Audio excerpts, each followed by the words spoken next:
இன்றைக்கி நம்ம கிச்சனில் ஒரு லஞ்ச் பாக்ஸ் ரெசிபி புதினா சாதம் செய்து காட்ட போகிறேன். என்னென்ன பொருள் தேவைன்னு பார்க்கலாம் வாங்க. சாதம் 2 பேர் சாப்பிட்ற அளவுக்கு ரெடி பண்ணி வச்சுட்டேன். எந்த அரிசியாக இருந்தாலும் பரவாயில்ல, நீங்கள் என்ன சமைக்கிறீங்களோ அந்த அரிசியிலேயே இதில் செய்யலாம். நீங்கள் இது 2 பேர் தாராளமாக சாப்பிட்லாம். இதுக்கு 2 கைப்பிடி புதினா வேணும். 2 கைப்பிடி புதினா, சீரகம் கொஞ்சம், சோம்பு கொஞ்சம், பூண்டு கொஞ்சம் பேஸ்ட் அடிக்கிறதுக்கு, காஞ்ச மிளகா ஒரு 3, கொஞ்சமாக புளி, கொஞ்சமாக உப்பு, தாளிக்கிறதுக்கு கடுகு உளுத்தம் பருப்பு, காஞ்ச மிளகா, கடலைப்பருப்பு, முழு மல்லாட்டை, முந்திரி. இது கடைசியாக நம்ம இந்த ஒரு 1/4 எலுமிச்சம்பழத்தை புழிஞ்சு விடணும். நல்லெண்ணெய் தான் இது செய்யணும். எல்லாமே நல்லெண்ணெய் தான் ஊற்றணும். நம்ம சமையல் எண்ணெய் யூஸ் பண்ணக்கூடாது. நல்லெண்ணெய் ஊற்றி இந்த ரெசிபியை நம்ம செஞ்சிடலாம். இப்போ என்னென்ன பேஸ்ட் அடிக்க போகிறோன்றதை பார்க்கலாம் வாங்க. புதினாவை மிக்சியில் போட்டுக்கலாம். ஒரு 2 கைப்பிடி புதினா போதும்.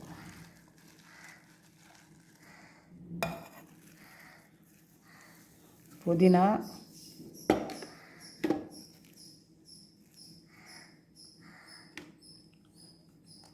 கொஞ்சமாக புளி,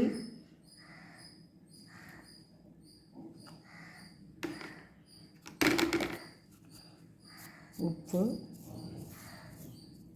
சாத்துக்கத்து உப்பு இதில் போட்டுக்கலாம். கொஞ்சமாக சோம்பு, சீரகம், 3 பூண்டு பல் இதையும் போட்டுக்கலாம்.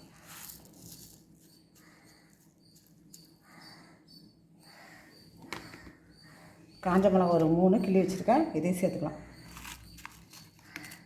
இப்போ நான் போய் பேஸ்ட் அடிச்சு எடுத்துன்னு வந்துடுறேன். புதினா நல்லா பேஸ்ட்டாக அடித்து எடுத்து வச்சுட்டோம். இப்போ நம்ம அடுப்பு பற்ற வச்சு வானில் வச்சு காஞ்சதும் இப்போ நல்லெண்ணெயை கொஞ்சம் தாராளமாக ஊற்றிக்கணும். ஏன்னா இந்த புதினா பச்சை வாடை போகிற வரைக்கும் நம்ம நல்லா வதக்கிறதுக்கு எண்ணெய் தாராளமாக இருந்தால் தான் நல்லாயிருக்கும்.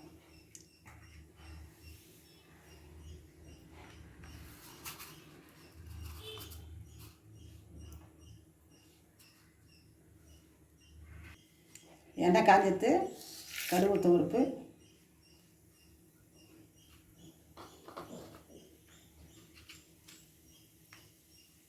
கருவேப்பிலை தூள் பொரியும் போதே நம்ம கடலைப்பருப்பும் போட்டுக்கணும், மல்லாட்டையும் போட்டுக்கணும்.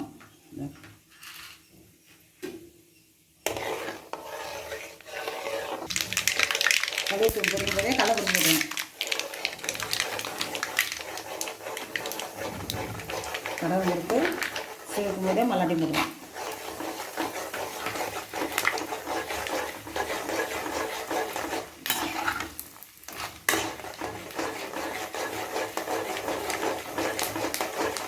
இப்போ முந்திரி பருப்பு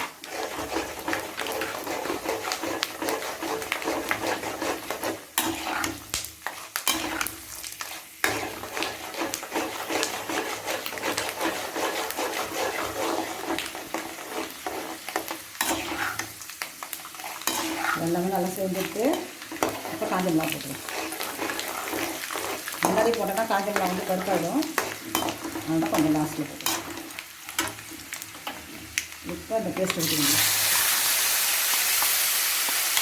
இந்த பேஸ்ட்டு பார்த்தீங்கன்னா 2 கைப்பிடி புதினா போட்டிருக்கோம். இது 2 பேர் தாராளமாக சாப்பிடலாம். ஒருத்தர் செய்யணும்னா 1 கைப்பிடி போதும்.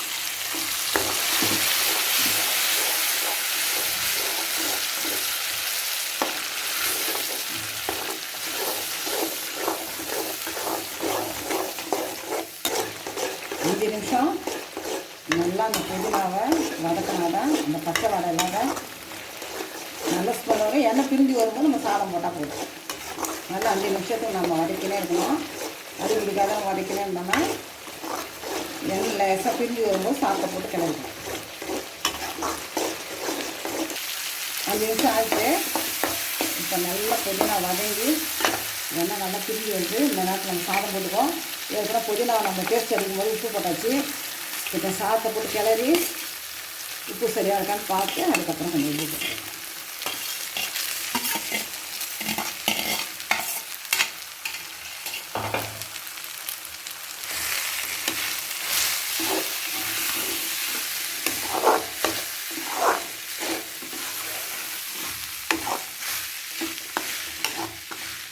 பசங்களுக்கு ஸ்கூலுக்கு ஆஃபீஸ் போகிறவங்களுக்கு எல்லாருக்கும் இந்த மாதிரி செய்கிறது ரொம்ப ரொம்ப ஈஸியான வேலை. அதே சமயம் ரொம்ப ஆரோக்கியமானது. இந்த புதினா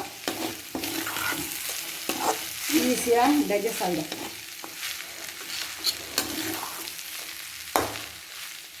அடிக்கடி நீங்கள் இந்த மாதிரி செஞ்சு குழந்தைங்களுக்கு கொடுங்க, அதனால சாப்பிடலாம்.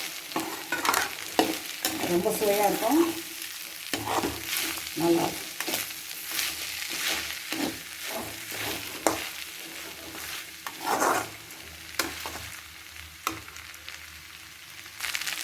லெமன் வந்து கொஞ்சமாக பிழிஞ்சிக்கலாம்.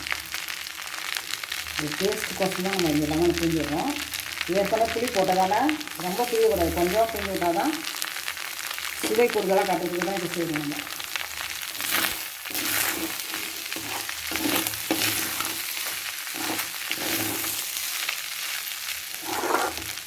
சுவையான புதினா சாதம் தயாராகிடுச்சு.